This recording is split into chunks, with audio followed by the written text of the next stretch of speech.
제목이 죄와 죄의 사함입니다. 붕의 제목 같죠? 예, 아마 복음의 그 핵심적인 내용이 바로 죄와 죄의 사함에 관한 그 내용, 또 예수 그리스도의 피 흘림과 그 부활, 이런 내용들이 아닐까 싶어요. 그래서 그리스도인들이라고 하면은 이 복음을 들었다는 것은 바로 이 죄에 대한 메시지, 그리고 회개, 그리고 이 죄의 문제에 대한 해결책으로서 십자가와 부활을 아마 믿고 사는 그런 사람들이다라고 생각을 합니다. 그런데 요즘 조금 틀려졌죠, 분위기가. 그래서 죄에 대해서 좀 강하게 설교를 하잖아요. 그러면 그 일반 평신도들도 불평이 많지만 이 장로님까지도, 권사님까지도 우리 교회 말하는 건 아니에요. 그런 말을 할 경우가 있어요. 안 그래도 빼놓은 사람이 하나 있네요. 사모까지도. 안 그래도 요새 사람들 힘들게 다 살고 고생하는데 왜 설교도 그렇게 힘들게 하냐고 이렇게 그 말을 하는 경우가 있습니다. 그런데 실제로 이 죄와 죄 용서에 대한 그 설교가 빠지잖아요. 그러면 기독교의 메시지라고 하기가 어려워요. 왜냐하면 성경을 여러분들이 한번 봐보세요. 처음부터요 끝까지. 그것은 인간 속에 자리 잡은 이 죄의 문제가 어디에서부터 시작되어졌는가 하는 문제를 다루는 것이거든요. 그리고 이 죄가 얼마나 광범위하게 퍼져 있는가를 이야기하는 것이고, 그 죄의 영향력 아래서 사는 인간들이 자기들이 사는 사회뿐만 아니고 그들이 자리 잡고 있는 이 모든 우주를, 자연을 포함해서 다 신음하고 병들게 하여서 이 부속을 기다리게 만드는 그러한 존재들이다 하는 것을 알 수가 있고요. 하나님께서 성경 전체를 통해서 보여주고자 하는 파노라마, 그 드라마라는 것은 바로 죄 가운데 빠져있는 인간을 구원하고 그 세상을 죄와 상관없는 공의로운 평화와 정의의 나라로 만드는 것. 이게 바로 하나님의 그 메시지예요. 그리고 우리가 부인할 수 없는 것 한 가지는 이겁니다.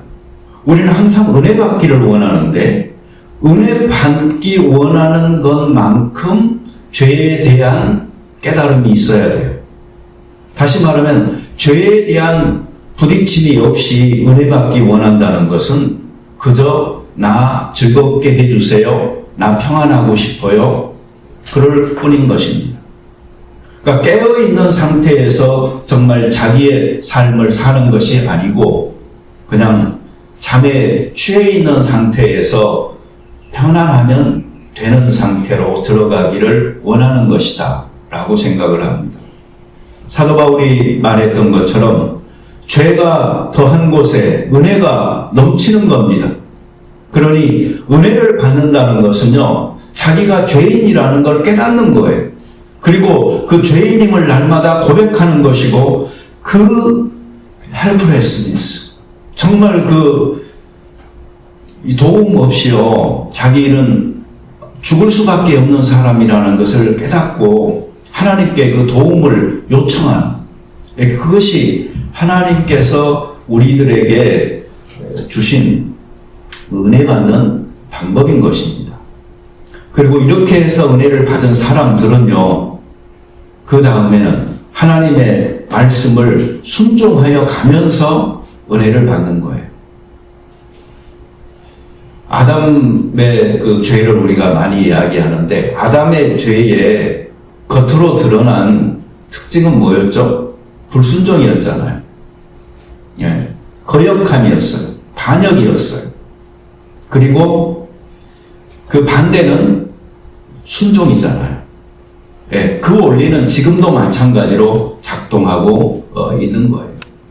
그러니 순종하는 사람들은 하나님의 은혜 가운데 살아가면서 거하게 되는 것이고, 순종하지 않는 사람은 아담이 처음에 잘못 들어갔던 길로 들어가서 계속 하나님과 멀어지면서 반역의 상태에서 머물러 있을 수밖에 없는 것입니다.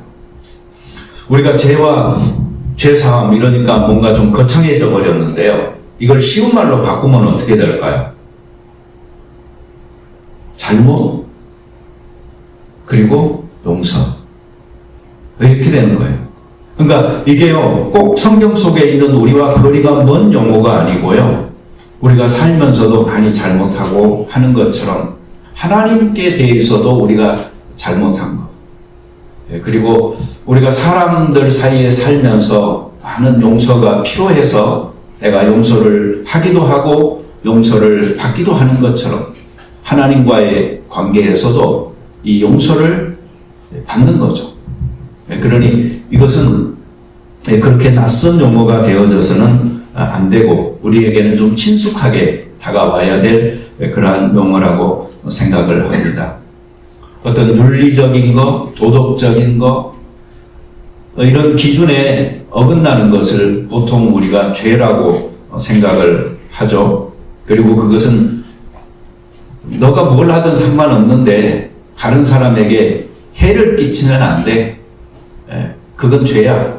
라고 정의하는 그런 습관적인 잘못 속에 우리가 들어가기가 쉬워요. 그러다 보니까 죄라는 말을 교회에서 하고 당신 죄인입니다 라는 말을 목사가 하잖아요. 그러면 항상 그래 이 사람 저 사람은 그런데 나는 아니야 라고 생각하는 경우가 많이 있어요. 왜 그런 거 아니? 지난주에 말씀드렸듯이 우리는 교도소에 갈 만큼 죄를 짓지 않았으니까, 우리는 그들에 비하면 선인이니까, 도덕군자는 아니지만 그래도 나는 남에게 해를 끼치면서 살지는 않고 있다라고 생각을 하니까. 그런데 중요한 건 이런 사람은요, 기독교에서 말하는 진짜 죄가 무엇인지를 모르는 것이고 아직 은혜를 모르는 거예요. 기독교에서 말하는 그 죄의 어떤 용어들은요, 한 5, 6가지가 있어요. 그렇지만 그것들을 이렇게 전부 다 정리를 해보잖아요. 그러면 몇 가지로 정리를 할 수가 있습니다. 첫 번째가 뭐냐면, 기준을 어기는 거예요. 범죄하는 거예요.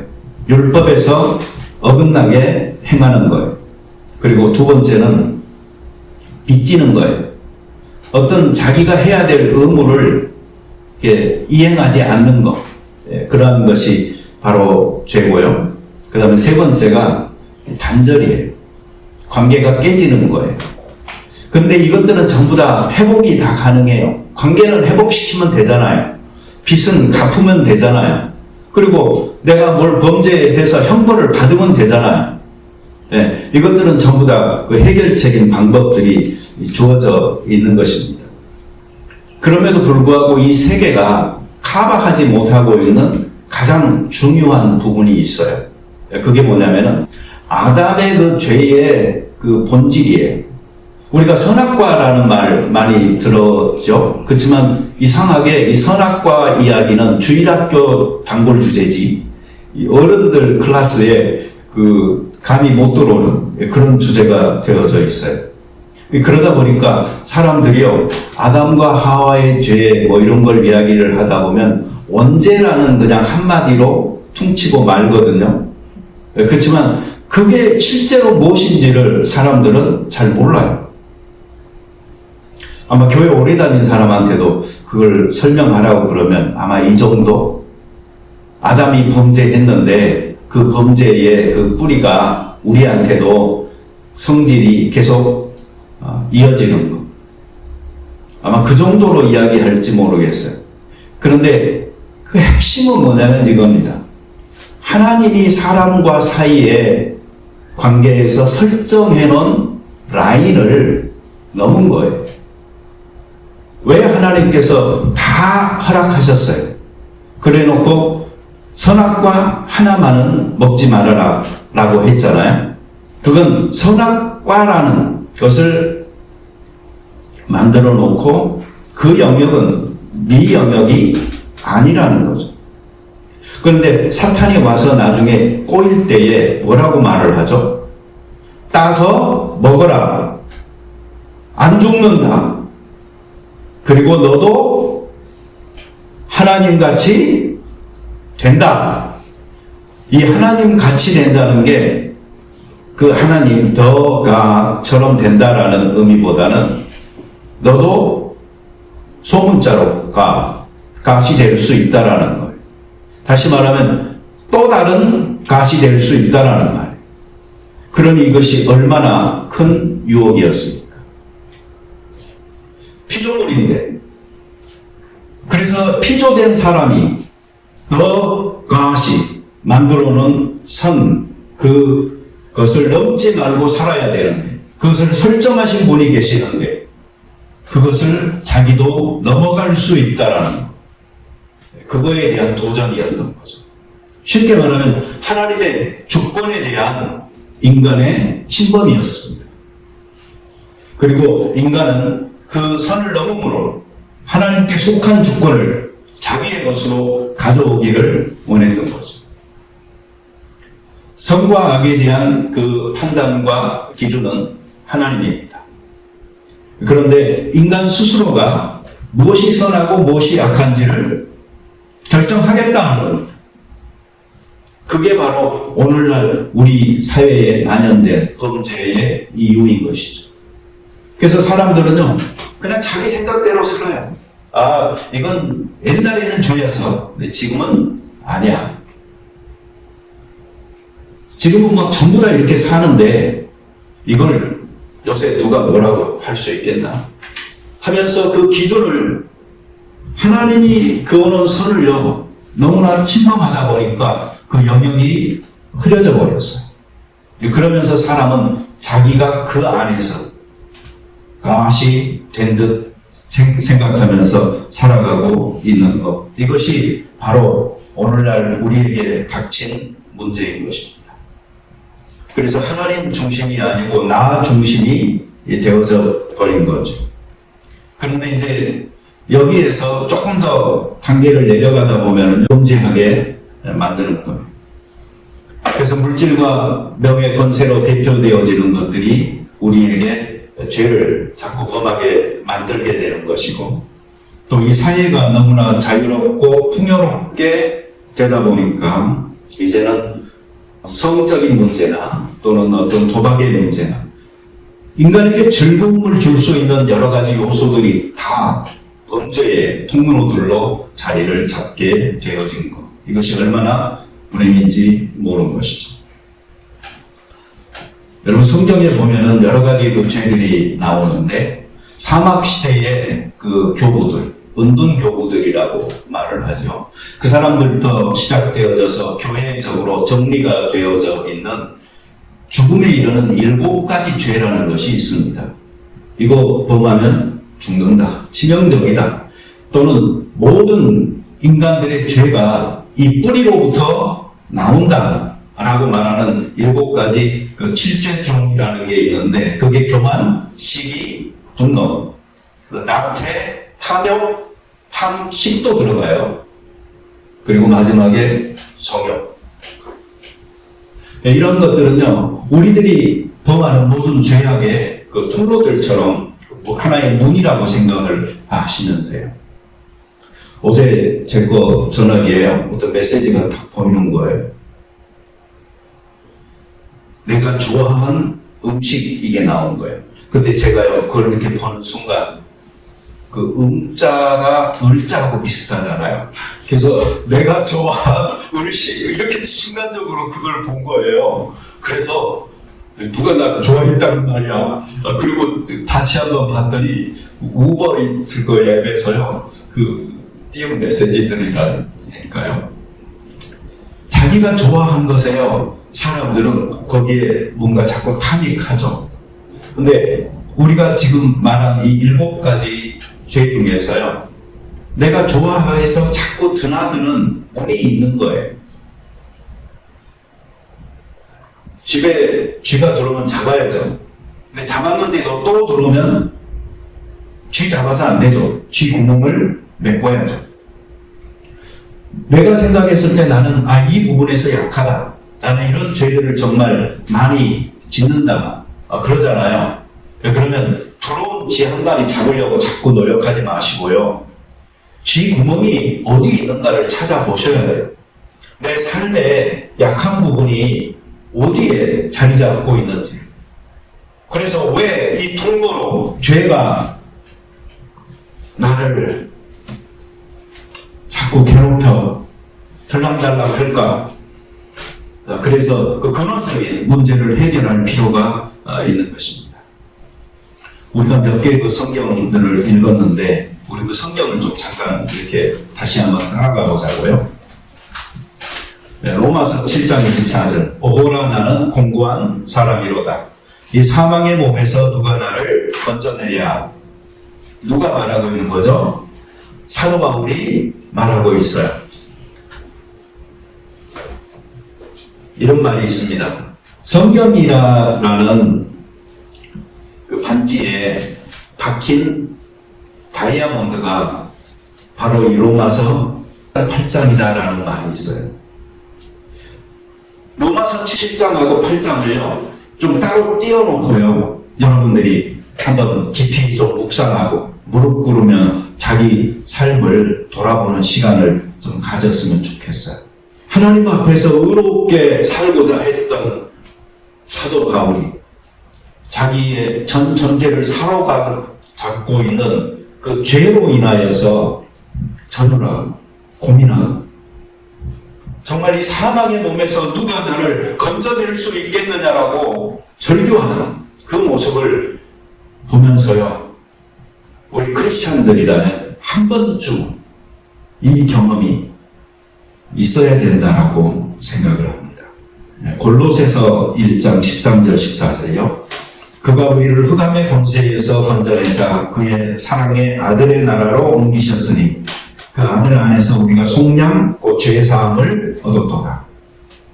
이 속량한다라는 말은 대속한다라는 그런 뜻이라고 볼 수 있죠. 그런데 그 근원적 개념은 뭐냐면 종으로 있는 노예를 값을 주고 사서 자유하게 한다라는 의미가 있어요. 그래서 우리가 예수 그리스도의 속량한 죽음이다라고 했을 때는 바로 우리가 죄의 종이었다라는 사실을 먼저 인식하는 것이고요. 그리고 죄에 매여서 죄의 종노릇 할 수밖에 없었던 나를 자유인으로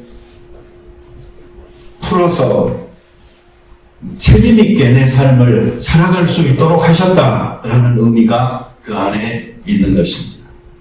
그래서 값주고 사셔 자유롭게 된 해방자, 그들이 바로 우리들인 것입니다. 자, 그래서 우리는 어떤 나라에 들어가게 됐어요?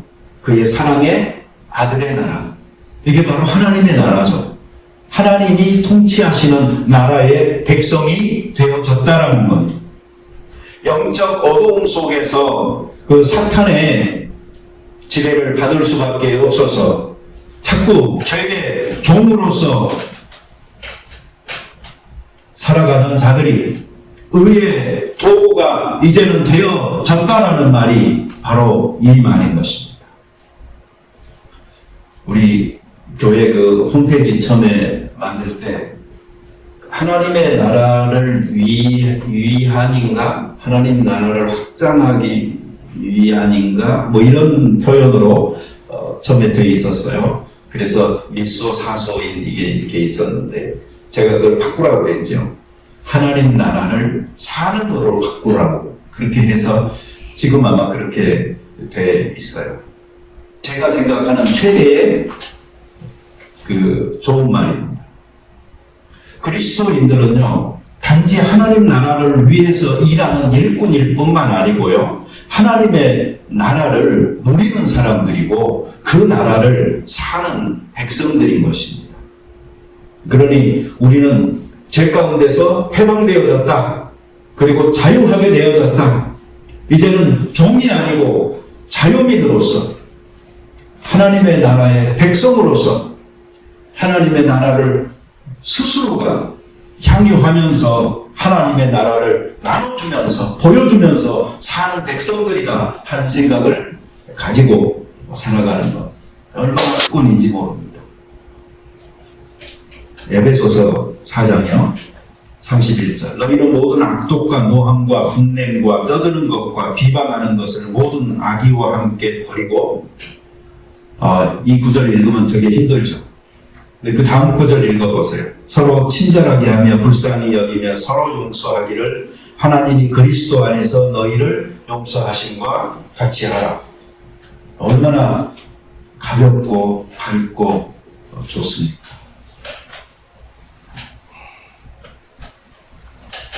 성령의 그 열매, 육체의 열매, 이걸 나열된 갈라디아서를 읽어도 마찬가지죠.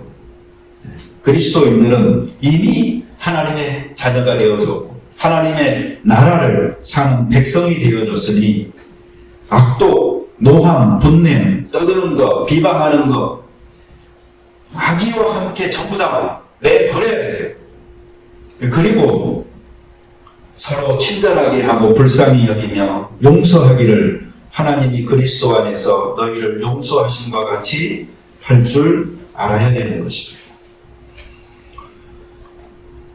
여러분, 우리 가족이라는 것을 한번 생각해 보십시다.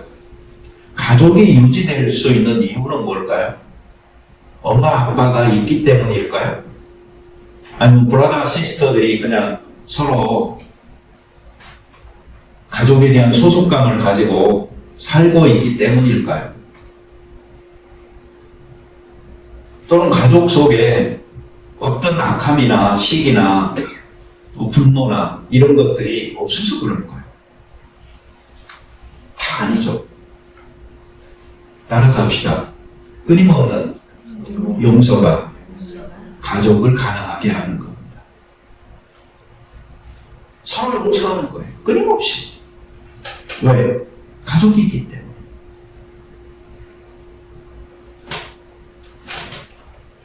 서로 용서하는 게 중단되잖아요. 네, 그러면 가족도 계속되기 어려운 거죠. 저는 우리 집사람이 나에 대해서 어떻게 생각하고 있는가 하는 것을 이 판단하는 척도 중에 하나가 뭐냐면 아침에 일하다가 나한테 물을 마시라고 물 컵에다가 떠주느냐 안 떠주느냐 이겁니다. 어떤 날은요 안 떠나요. 물을 나 마시라고. 근데 어떤 날은요 떠나요. 근데 이게 아주 미묘한 것 같지만요 대체적으로 나를 향한 감정선하고 같이 간다 하는 것을 제가 느끼고 있어요. 우리가 이 하나님의 가족이라고 하잖아요. 그러면 이 하나님의 가족을 유지하기 위해서도요 끊임없는 용서가 필요한 것입니다. 용서가 중단될 때 그것은 가족의 기능이 상실되기 시작하는 것이고 서로 간에 사랑하기가 멈춘 것이고 소통이 안 되는 것입니다. 제가 그 유튜브에서요 글쓰기에 관한 어떤 강좌를 이렇게 듣다 보니까 그분이 든 예화 중에 이런 게 나오더라고요. 어떤 사람이 실험을 해봤대요. 돈 100불을 한 사람에게 주고요. 자, 이 사람하고 이 돈을 이제 나눠 가지라. 그런데 다른 사람에게 얼마 줄지를 결정할 수 있다고 당신이. 자, 이렇게 됐어요. 그 대신 나눠 갖지 않잖아요. 예, 그러면 그 돈은 몰수라고 이렇게 했는데 미국 사람들은 어떻게 보통 되냐면은 그 돈을 100불을 받고요. 이걸 이제 이 사람이 결정할 수 있잖아요. 얼마를 이 사람을 줄 것인지를. 그럼 상대편에서 받는 사람이요. 한 20불, 30불을 줘도요. 받는데요. 왜 그렇죠? 얼마 줄지를 결정할 수 있는 사람이 자기가 아니고 주는 사람 마음대로입니까? 그래서 그렇게 나눠 갖추래요. 근데 한국 사람한테는 이게 어떻게 될까요? 이렇게 되죠. 야, 왜 나는 20불, 30불 주고 너는 70불, 80불 가져가가 되는 거죠? 반반씩 나누자고. 그거 안 되면은 나도 안 받고 너도 갖지 마. 이렇게 되더라고요. 그러니까 한국 사람들이 얼마나 철저하게 불평등에 저항하면서 이 평등한 것을 조망하는지, 그 사람이 결정할 수 있는 고난마저도 무시하면서 이 동등하게 나눠 갖기를 원하는, 그런데 그게 안 됐을 경우에는 너도 못 받고 나도 못 받고 하는 식의 그 사고를 할 때가 많다 하는 이야기를 하시더라고요. 우리 크리스천들은 삶을 살면서 그렇게 혹시 조금 완악한 마음을 가지고 살아가는 경우는 없나요? 자, 마지막 절입니다. 너희가 사람의 잘못을 용서하면 너희 하늘 아버지께서도 너희 잘못을 용서하지 않으시려니와. 그 다음 말은 뭐겠어요? 용서하면은 용서하신다라는 말이죠. 이게 주기도문에도 나오잖아요. 우리의 기도문 속에서 끊임없이 고백되어지는 내용이 내가 다른 사람의 죄를 용서하는 것 같이 우리의 죄를 용서해 달라고 하나님 앞에 구하는데, 우리가 해야 될 파트는 하지 않은 채로 우리는 뒷부분만을 구하면서 내가 고백했으니 주께서 용서하셨다라는 해방감을 가지고 사는 사람들 아닐까요? 사람들은 이렇게 계산적일지 모르겠지만 하나님은 우리를 대하실 때 전혀 그렇게 대하지 않으셨습니다. 왜 그런 거 아니? 우리 인간이 범죄한 모습은 아무리 많은 값으로 치를 수 없는 것이기 때문에,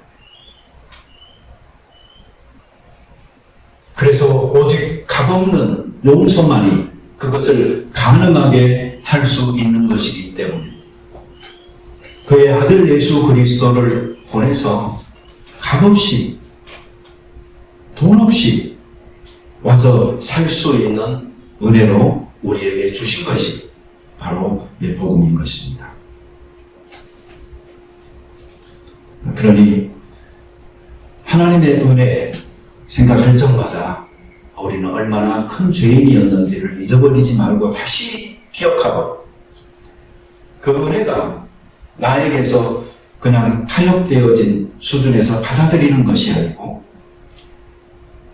그럼에도 불구하고 우리에게 쏟아부어 주셨던 그 하나님의 무조건적인 사랑에 다시 한번 감동하여서 우리가 다른 사람에게 베푸는 사랑도 그렇게 좀 더 커질 수 있었으면 좋겠습니다. 제가 할 말을 다 했는지 잠깐만 확인해 보고요. 이 부분이 맞았네. 성경 내용을요, 보통 우리가 이야기할 때 정리를 한다고 했을 때 이런 말을 합니다. 성경에서 말하는 죄의 그 특징 중에 하나가 원죄가 있고요, 자범죄가 있다라고 말을 하죠. 원죄는 우리 속에 내려오는 그 죄고요, 자범죄는 우리가 범하는 거죠. 그리고 여기에 한 가지를 제가 더 추가시킨다고 한다면요, 저는 사회적인 죄예요.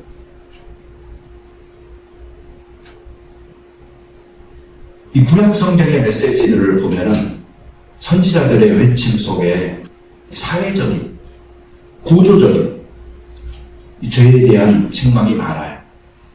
착취하는 것, 학대하는 것, 그리고 재판을 바르게 시행하지 않는 것, 가진 자들의 만행, 그들의 욕심, 이런 것들에 대한 지적이 참 많이 있어요. 근데 이 서양 사회 속에 기독교가 편입이 되면서 너무나 많은 사람이 믿다 보니까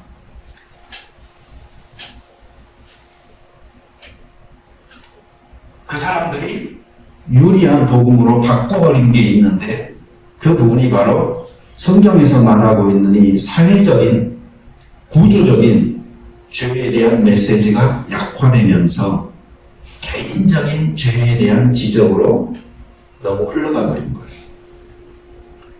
근데 이게 세상의 법률로 보잖아요. 그러면은 도둑질하고 뭐 이런 거 죄라고 강조하고 벌하는 게 더 쉽거든요. 뺏길 가능성이 있는 사람들이 더 그걸 지키려고 하다 보니까 더 하층민들에게 있는 그들이 더 쉽게 범하는 죄악들을 강조하는 게 사회 질서를 유지하는 면에서 훨씬 더 낫거든요. 그래서 기독교의 메시지가 그렇게 약화되어 버린 측면이 있다 하는 것을 우리가 기억을 할 필요가 있어요.